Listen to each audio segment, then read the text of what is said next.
La mañanera de Ángel correspondiente al jueves de la semana en curso, jueves 29 de julio del año 2021. Ayer se dio un acontecimiento interesante, por decirlo menos. Una de las calificadoras, Moody's, estas empresas que se dedican a emitir una calificación sobre la capacidad de las empresas para honrar sus compromisos crediticios. Dicho de otra manera, para calificarlas en el parámetro de ser capaces de pagar sus compromisos, amortizaciones de los créditos vigentes o de los saldos vigentes de los créditos contratados y, por supuesto, los intereses correspondientes a esos pasivos. Moody's, Standard & Poor's y HR Ratings, alguna cosa, Fitch creo que es. Son tres las más importantes. Moody's es una de ellas. Y Moody's ayer dio a conocer en un comunicado que rebajaba el grado de calificación, es decir, una calificación menor de Petróleos Mexicanos, de la deuda o de la capacidad, si usted gusta, para honrar sus compromisos. Se mencionan problemas de liquidez, etcétera, etcétera. Muy bien, ese sería el hecho. Hecho que a las personas que hemos seguido el desempeño financiero de Petróleos Mexicanos no nos sorprende en modo alguno. Es más, tampoco será una sorpresa cuando las otras dos principales, o una más, o lo que sea, calificadoras, rebajen también la calificación de esa empresa, para ponerlo coloquialmente.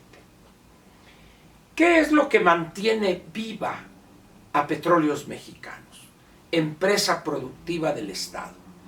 Pues que los acreedores saben que el gobierno federal es el que respondería en última instancia por la deuda de Pemex, tanto el pago de amortizaciones como el pago del servicio de esa deuda.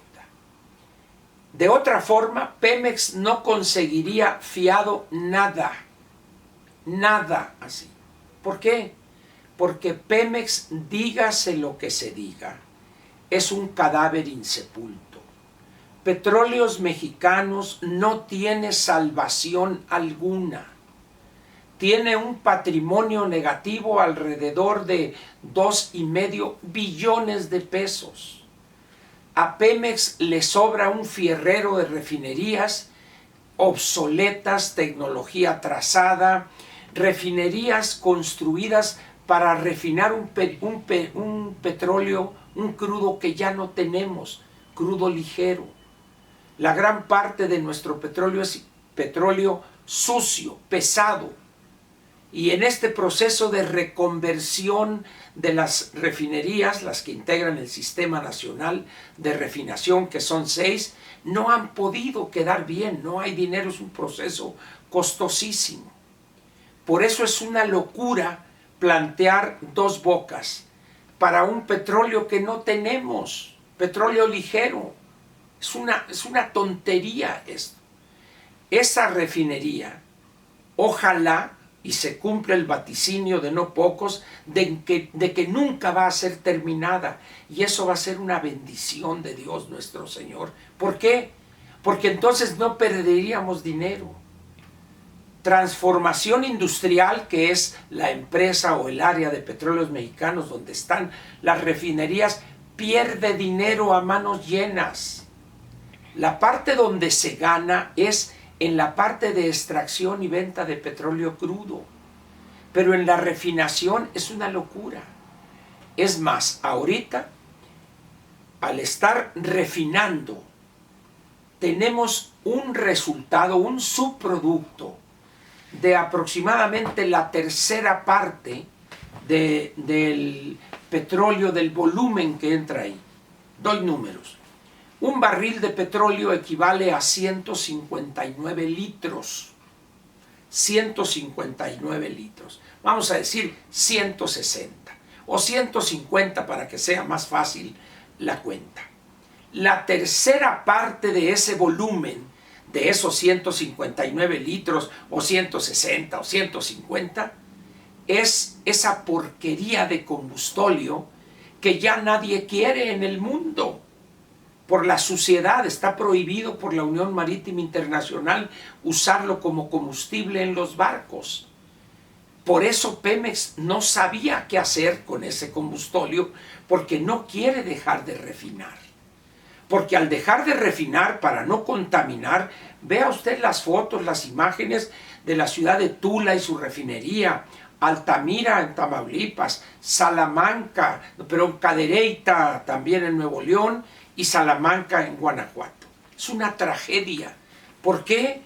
Porque están refinando una porquería de petróleo, una porquería. No les importa dañar la salud de millones de mexicanos, porque dice, bueno, ¿cuál es la solución? No refinar, no refinar. Pero en ese momento, Pemex tendría que importar prácticamente toda la gasolina que se utiliza en México, las dos gasolinas para automóviles y el diésel. ¿Y eso qué tiene de malo? Decenas de países hacen eso en el mundo. Pero este individuo que está de presidente no entiende lo de ventajas comparativas y ventajas competitivas. No lo entiende, no le pasa por la cabeza. No tiene futuro Pemex como refinador, entendámoslo. A medida que pasa el tiempo, se va a consumir menos gasolinas automotrices. Los vehículos eléctricos o con base en hidrógeno van a ser la regla de aquí a 30, 40 años. Esa es la realidad, hacia allá va el mundo. Y esta no es la primera conversión energética que se ha tenido. De la leña se pasó al carbón, del carbón se pasó al diésel o al combustóleo, y hoy se está buscando combustibles más limpios. Todo eso lo sabe esta gente, pero ahí están. Además, Pemex le sobran 70, 80 mil trabajadores que sangran a la empresa. Tiene además un sistema de jubilaciones y pensiones que no tiene la menor viabilidad. Un contrato colectivo que es un absurdo entre los grandes absurdos en empresas.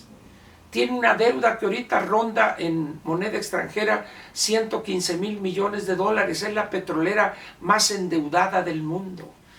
Y tiene a un director que no sirve para nada, que es muy limitado, muy bruto, no tiene experiencia en el campo de la energía. De tal manera, pues, que el que se molesten porque Moody's les bajó la calificación, pues, por favor, señores, pues que no conocen la realidad de la empresa que dirige este ingeniero agrónomo. Y las cosas se van a seguir empeorando. Petróleos Mexicanos, cada día que pasa, extrae menos petróleo. Cada día que pasa, los problemas de mantenimiento generan una serie de problemas resultantes en los trenes de refinación, en las refinerías. Eso es un hecho, ahí está, a la vista de quien quiera verlos. Sin embargo, la Nale, Oropesa, etc. Pero les va a estallar la realidad en la cara. Los números no mienten. Petróleos Mexicanos es una empresa que al tener financiamiento a través de la Bolsa de Valores, tiene que auditar sus estados financieros por un auditor externo independiente, que tiene que cumplir con las reglas que establece la entidad en Nueva York, Security and Exchange Corporation. Tienen que cumplir con esos estándares, entregar sus estados financieros de acuerdo a ciertos formatos, ciertas reglas y en fechas perfectamente definidas. En esas condiciones, pues, repito lo que dije al principio, Pemex es un cadáver insepulto. Entre más tiempo tardemos en reconocer ese hecho, menos oneroso va a ser para el país y su futuro esa tragedia en la que hemos convertido a Pemex, ese pozo de ineficiencia, de corrupción, de atraso, de sobrepoblación laboral. Esa es la realidad que se niegan a ver estos inútiles que están al frente del gobierno y quien está al frente de la Secretaría de Energía y de Petróleos y también de Comisión Federal de Electricidad. Son entidades que, al margen de lo que pensemos, jugaron un papel allá hace 80 años, sin duda alguna. Pero estamos en el tercer decenio del siglo XXI, donde grandes avances tecnológicos han surgido, donde Petróleos Mexicanos no tiene recursos para comprar esa tecnología para perforar en aguas profundas. No la tiene. ¿Por qué? Porque el gran daño que nos hizo el gran yacimiento gigante de Cantarell, nos conformamos con 2.400.000 barriles diarios que extraíamos de ese mega yacimiento. Y eso nos hizo acomodaticios, una zona de confort, mientras otras compañías se dedicaron a investigar y desarrollar tecnología para extraer petróleo en aguas profundas. En esencia, pues, Pemex no tiene remedio. Entendámoslo, por favor.